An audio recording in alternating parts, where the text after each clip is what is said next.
adil, makmur di tengah kemajemukan. Oleh karena itu, saya mengajak peran aktif para ulama, ustadz, pendeta, pastor, biksu, penanda, tokoh masyarakat, pendidik, pelaku seni dan budaya, pelaku media, jajaran birokrasi, TNI dan Polri, serta seluruh komponen masyarakat untuk menjaga Pancasila. Harus terus ditingkatkan. Ceramah keagamaan, materi pendidikan, fokus pemberitaan, pendalaman, dan pengamalan nilai-nilai Pancasila. Komitmen pemerintah untuk penguatan Pancasila sudah jelas dan sangat kuat.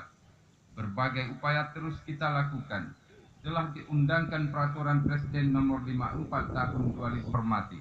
Tidak ada pilihan lain kecuali kita harus bahu-membahu menggapai cita-cita bangsa sesuai dengan Pancasila. Tidak ada pilihan lain kecuali seluruh anak bangsa harus menyatukan hati, pikiran, dan tenaga untuk persatuan dan persaudaraan. Tidak ada pilihan lain kecuali kita harus kembali ke jati diri sebagai bangsa yang santun, berjiwa gotong royong, dan toleran.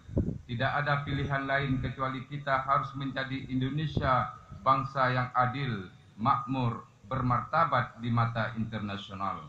Namun demikian, kita juga harus waspada terhadap segala bentuk pemahaman dan gerakan yang tidak sejalan dengan Pancasila.